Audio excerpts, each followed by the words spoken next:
Hi, in this video I'm going to show you how to make a PDF portfolio. This is a much more sophisticated and refined way to make a portfolio PDF or a PDF of your portfolio, excuse me, than to do it through Lightroom. We have a lot more control, a lot more trouble, a lot more steps, a lot more tweaking, of course, that's how it always goes, but a lot more control. So let's go ahead and get started. Hopefully all or most of you have some experience working in Bridge. It's actually a pretty intuitive program, unlike Lightroom Classic.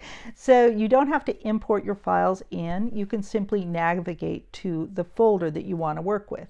And in this case, I've put the files that I want in this portfolio PDF. I've put them into one folder in 156. In portfolio PDF, you can see up here. So I've just navigated into that. I have 12 files in here. My portfolio will be actually a little bit bigger than this, but for right now, this is what I have completed. And I have all the files that are going to go on to the first 12 pages. I've made sure that I think in this case, I turned them into PSDs. It might be, however, let's see. No, I think I did make these into JPEGs just for simplicity. They could be PSDs or JPEGs or TIFFs. So they're all in here, but they're not in order. One of the things that I do love about Bridge is it lets you move things around quite easily. You just select, and I want to start this book with a blank page, then with the title page. Then I want another blank page, and I want to start with this image. Then from there, let's see, I wanted to go to this. I want the building and then the sky and then another building and these birds, and then these are going to go together there because they're going to be a little gutter page, and then the turn and the back page. Okay, so I don't have all my text in, I don't have all my images done, but I have enough that I can really try to see how this would look as a layout. So what we want to do is select all and go to the output module. So once we're in the output module, everything that gets outputted here actually does get outputted as a PDF, but we can make very, very detailed changes to the layout of that PDF. It's probably going to default very much like this. There's nothing in the image, the single image in the middle. The template is at maximize size, so it's just max. If we put an image in, I'll just show you and I'll take it out.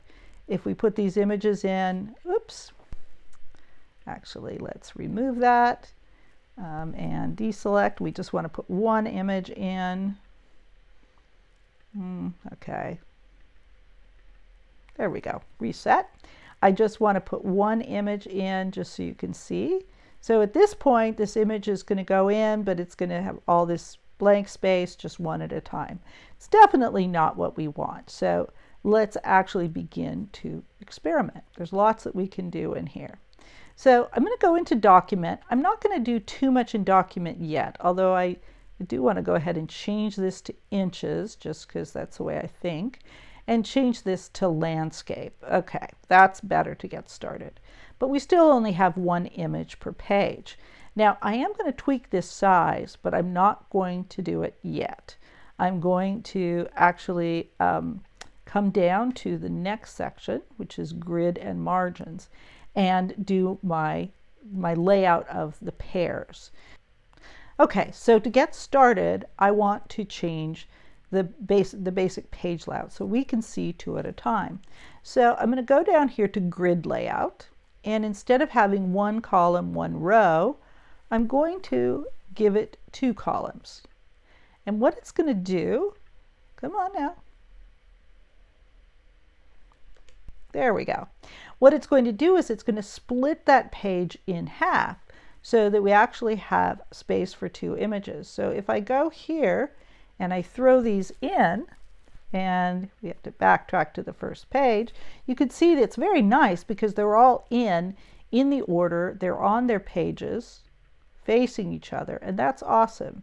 So that's our first battle won. But you can also see that it's not really the way we want it to look in the book. Let's actually go to this page while we tweak this. So we have to think about the overall page size being the 2 pages together. So it's going to be very long and very not as high. We can actually figure that out. I do know that the approximate ratio of these images was about 2 to 3, 10 to 15 inches. So if I can figure out the double of that, I can do it. And that would actually be 1 to 3. Is that correct? So if it's 2 to 3, then I have 2 and I have 6. Yep, it's 1 to 3. So if I go back up to the document and I change the width to 30 and the height to 10, yep, that fits it very, very nicely. We still have a little bit of white space. I might have to tweak it just a tiny bit, but we're very, very close. Now, we still have these borders, and so that's the last thing that I want to change. And that means going back down to grid and margins. And if there probably, very possibly, is an easier way between going back and forth if you figure it out ahead of time. But this is my work process now. And at least you'll see how all of these things work together. So we do have cell spacing, and we also have margins, and this is where you can begin to change things.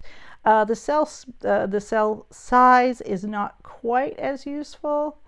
Yeah, we're going to leave that alone. So the cell spacing, I want to go ahead and bring the cell spacing between the 2 cells down to 0, because I want to pretend like this is the gutter of the book, right? That's the way I want it to look. You may have it slightly differently, but you really want to lay out that page so you have the whole page, so that if you're not bleeding, you still want to have that lack of the border in the book. Sorry, the no space between the cells in the middle of the book. Okay, then the other thing we want to do is we want to change these margins. For me, I don't want this white space all around the edge, so I'm going to go ahead and pull those back. And there we go. We got just a little bit of white space at the top and the bottom, which means that most likely I didn't make those calculations in the beginning absolutely right. I can keep on playing with that. If I do 9.75, there we go. That should get it much, much closer. So you can see you can tweak back and forth depending on how you want things to look on the page. So now that we have that, let's just go through and take a look. This is how our final PDF will look, with everything lined up together. And no, obviously, I'm not sure that I'm going to keep those both bled, although I don't really mind it. We'll see how I like it later. These are not bled. I might change that. But again, I can see how all this is looking. This I really love because that's landing in the gutter just exactly the way I want it to. And then there's the final page. So once I've figured all that out, I can export to PDF, and I'll call it Portfolio Experiment 1.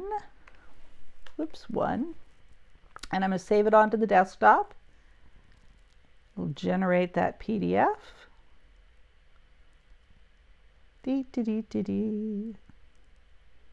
Little cooking show action. There we go. Usually doesn't take too long, and there it is. And this is how it will look as you scroll through it.